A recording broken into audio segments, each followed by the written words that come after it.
what sort of relationship was there between Shakespeare and the Catholic religion? Was there a relationship? If there was a relationship, how can we understand that relationship? What sort of connection is there? What I want to show is that there's a strong connection between Shakespeare and Catholicism. And I'll begin by looking at his family and the background from that point of view. To get some idea about how important Catholicism was in those days, we're going to look at Shakespeare and we're going to think about his family. His grandparents would have lived during that time when Henry made the break with Rome. So his grandparents would have been Catholics, and their king had a kind of kenkar, kind of fight with the Pope, and so they would have lived at that time. All through Henry's reign, the Church of England was more or less similar to the Catholic Church of Rome, just that it said, we won't have the Pope, we'll have Henry as the leader of the church. So most English people at this time, basically they would say, well, yeah, I'm a Catholic. What else am I? I'm not really a Protestant. Most English people would say, well, yes, our church is a Catholic church that's had a fight with the Pope, basically. Okay, so seeing them as a special kind, seeing themselves as a special kind of Catholic, as we've seen talking about it a little bit earlier. So that would have been that kind of time of Shakespeare's grandparents. And really, it was only a few years before Shakespeare was born, in 1564, that only a few years before that, Elizabeth established the Church of England as a basically Protestant church. So Catholicism was still very much part of the cultural landscape. It was something that was there, all right, in people's history, in people's, even in people's daily lives. How do we change to become Protestants? Why do we have to be Protestants? What's happening? It would be a big topic for debate, all right? So Catholicism was still very much part of the cult. Shakespeare himself would have had he did have some very, very strong Catholic connections in his family, in his life. So that the three that I'd pick here would be the family was pretty strongly Catholic. His mother, in particular, was from a strongly Catholic family. The area that he lived in was a particularly strongly Catholic area. It tended to go by regions, just like politics these days. You know, when some areas are traditionally, they vote in one direction, and traditionally they vote in another in a different place. A bit like politics today, religious belief, Protestantism was stronger in some areas. And Stratford, where Shakespeare lived, was fairly traditional Catholic area.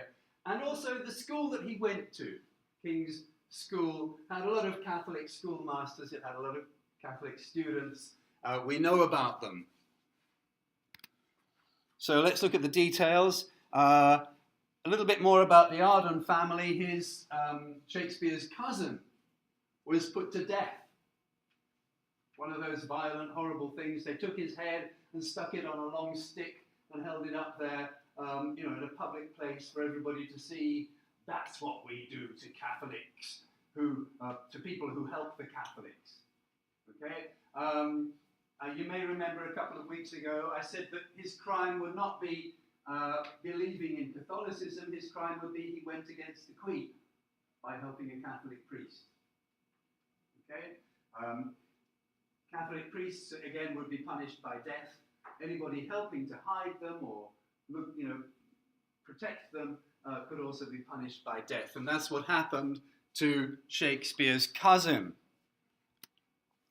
The area that he went to, possibly between growing up in Stratford and then appearing later on in London, there's a theory that he went to the north of England and was working for a Catholic family in the north of England, in Lancaster. Well, if that's true, then it's quite strong evidence that maybe he did support Catholicism. All right, but it's still just a theory.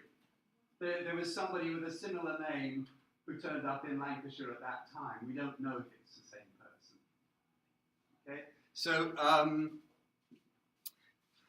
but if that's true, then maybe he was a Catholic, or his family encouraged him to follow the Catholic religion. And then school. Well, his first teacher became a Jesuit in 1575. Another student of his who studied in the same school became a Catholic priest in 1586. We know about these people. So other Catholic connections would be the father's will. But there's a bit of a problem because the father's will was discovered a long time after Shakespeare's death in the 18th century, and then there was a fire and it got burned. So we don't have it. So we don't really know if it was true or not. Okay? We can't confirm. But if it was true, then his father was definitely Catholic still and didn't change to Protestantism. Shakespeare's marriage was in a church where the priest, again, was strongly suspected of having Catholic sympathies. He's not an open Catholic, but what would happen would be inside the church, the door would close, and he would say, "Forget Queen Elizabeth, let's have a Catholic church ceremony." And everybody would say, yeah, well, that's what we want. We feel comfortable with that. Okay? So some churches were like that, and this church was one of the churches that was supposed to be more Catholic in its way. So this priest, the vicar, John Frith, was possibly, or quite probably, had Catholic sympathies.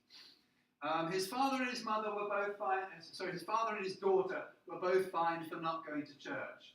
And there were different reasons why people wouldn't go to church, but one of the reasons, very often, was because they believed that if they were Catholics and they went to the Church of England, they would go to hell. All right, that was one idea among some of the Catholics. Some Catholics said, "Oh, let's let's just go, have a peaceful life." Okay, but there were other Catholics who said, "No. If I go in there, God will punish me. I'm not going into their Protestant church." Okay, so depended on the individual, and both his father and his daughter had to pay. They were punished for not going to church. Right, so it's possible that was because they were Catholics. So there's quite a lot of, Catholic stuff going on around Shakespeare here.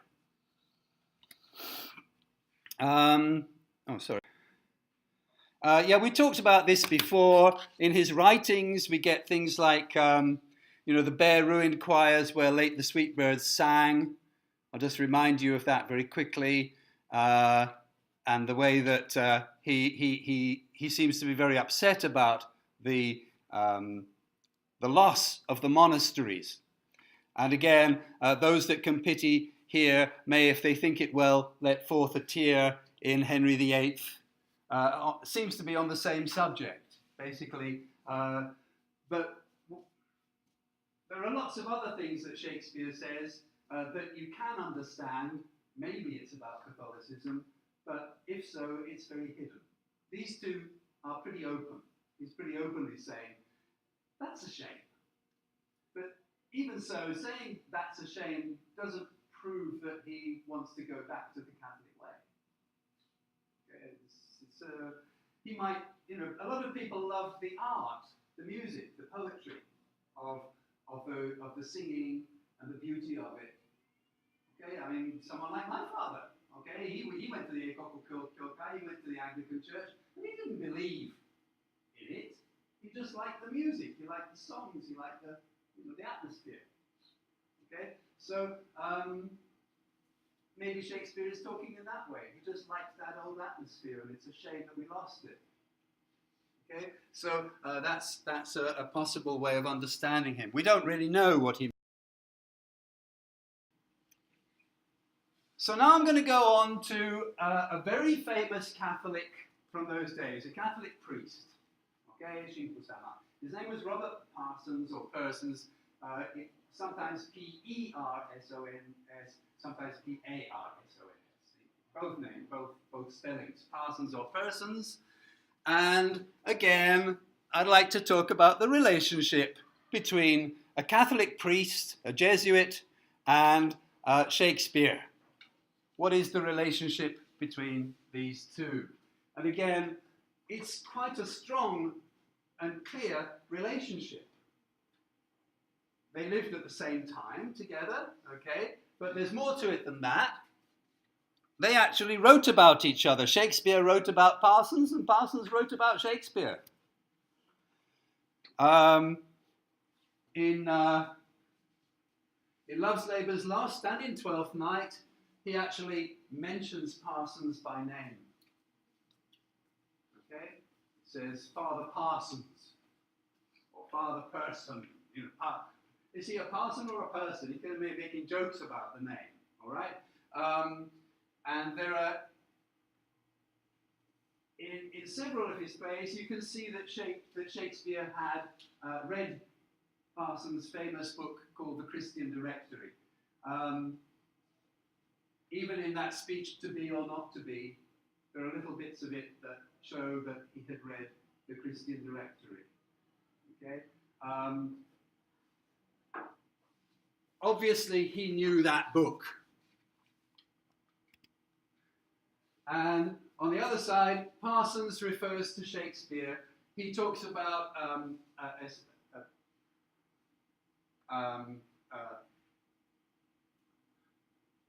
a Protestant called, well, he talks about John Oldcastle, a ruffian knight, commonly brought on by comedians in their stages. Well, Oldcastle appears in 3 of Shakespeare's plays. Okay, and he doesn't appear in other people's plays. So he seems like, you know, when he talks about, he's talking about Shakespeare. So we've got Shakespeare talking about Parsons, we've got Parsons talking about Shakespeare, and we've got another person here, famous for his maps. Speed, John Speed, as a famous map maker and historian. And he also talks about these two. He talks about this papist. That's Parsons. A papist was a kind of Bujoku word for somebody who followed the Pope. This papist and his poet. Okay, so Parsons is the papist, and the poet is Shakespeare. Of like conscience for lies. All right, he criticizes them both. So so it seems to be putting those two together. This papist and his poet. Okay, say that they're kind of two Catholic. He's hinting that they're both that Shakespeare there is a Catholic. Hello?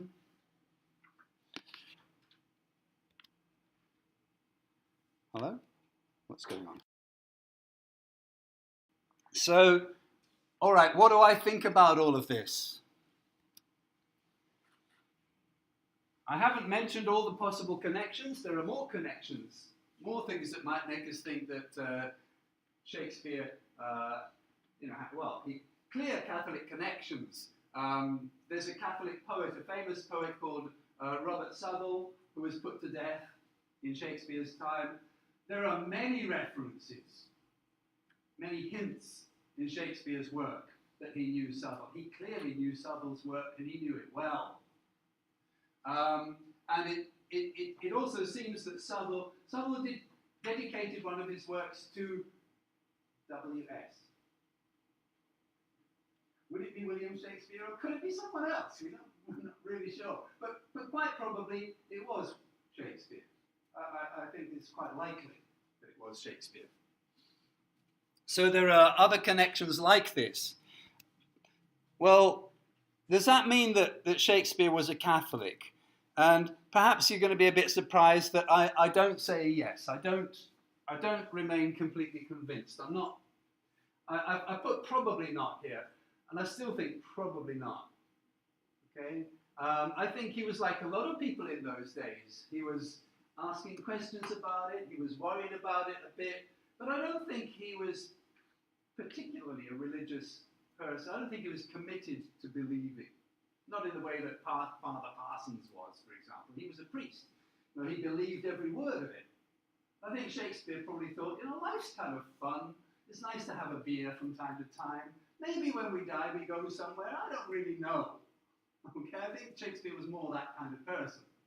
Okay, but he liked to think about it. He liked to ask the questions, just like many people at that time. So let's just look at it from another point of view. He could have been a secret Catholic, at least for part of his life or some of his life. He might have felt, yeah, actually in my heart I think the Catholic way is the best. But he was not an open Catholic, because he went to the Eikokokyokai church. Okay, so he was a kakure. Okay, if he was a Catholic, he was a secret one. He wasn't an open Catholic. That's the first thing to notice. Yeah, Peter Millward is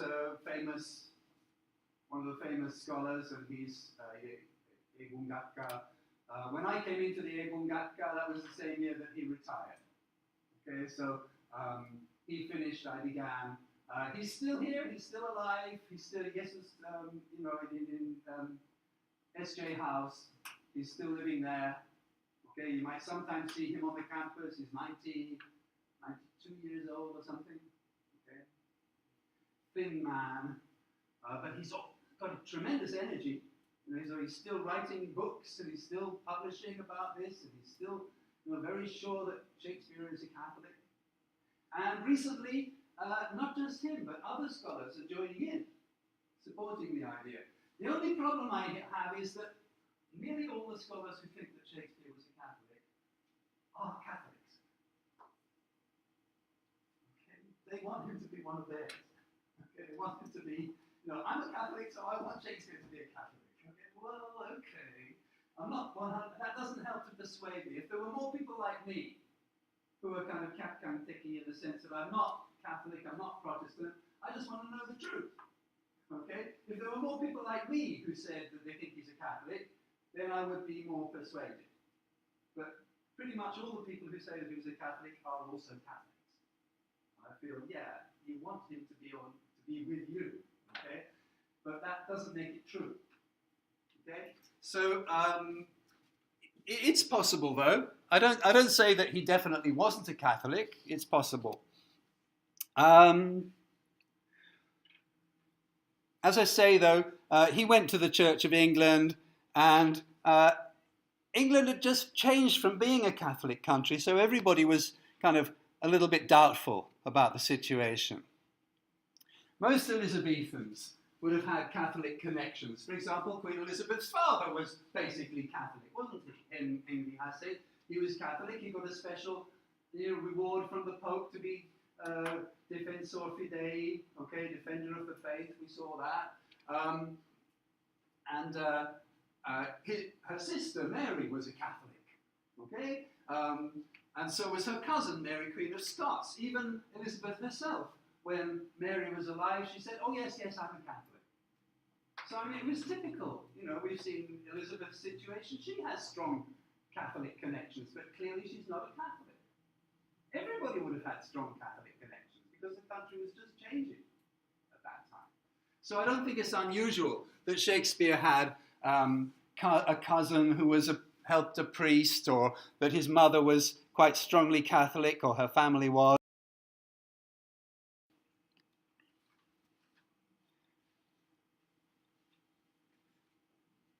Basically, this period, the period of Queen Elizabeth, is famous for masks, masking.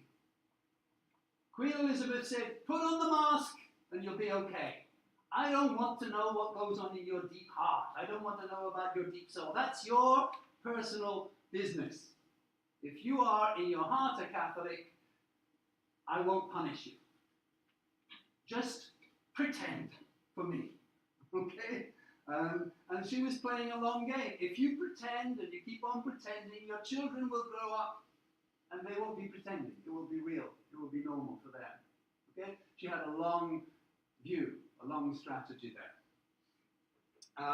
So people would go to church and act like good Anglicans, even if they disagreed in their hearts. And I think it's more likely, it's more probable that Shakespeare, if he was in any way a Catholic, well, certainly he would be that kind of Catholic. But I think probably he was just confused about, asking questions. What's going on here? What is our church? What is our religion? What is the right way?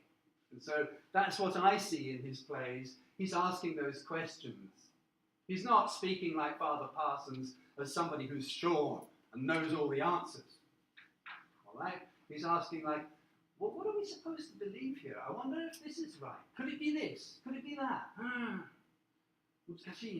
Okay, he's more speaking from that point of view than somebody who knows. All right, so I don't feel that he's a Catholic from that point of view. Religious questions were very important. People believed that these, did decide if they would go to heaven or hell. Following the wrong religion could be a terrible mistake. And I'm sure that Shakespeare felt that these were important questions. I'm not sure if I don't think I put it on the print here, on the PowerPoint, but Father Parsons' book was hugely popular also with Protestants. He was a Catholic, he wrote a Catholic book, and a Protestant went through and took out the Catholic bits and published it as a Protestant book, or a book for Protestants to read. Okay, his name was Edmund Bunny, and he made a Protestant edition. We don't know if Shakespeare read the Catholic edition or the Protestant edition. If he read the Catholic edition, that's more strong, suggesting that he was, a Catholic supporter. But we can't see, because the two editions are very similar, just cutting out some of the strongly Catholic bits in the Protestant edition. But it was the #1 popular book. So just saying that Shakespeare knew Father Parsons is not enough to say he was a Catholic. That book was read by most Protestants in England. It went through more than 20 editions, I think, as a Protestant book. So it was a very popular book among Protestants. So it's not enough just to say that he read that book. That again wouldn't be enough to prove that he was a Catholic. There's nothing really that's enough to prove that he's a Catholic.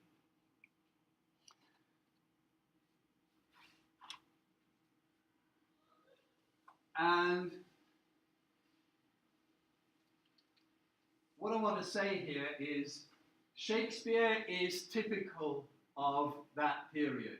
That just like Queen Elizabeth had strong Catholic connections, just like Shakespeare did, so did most people in those days. That was normal, because the religion was changing from Catholic.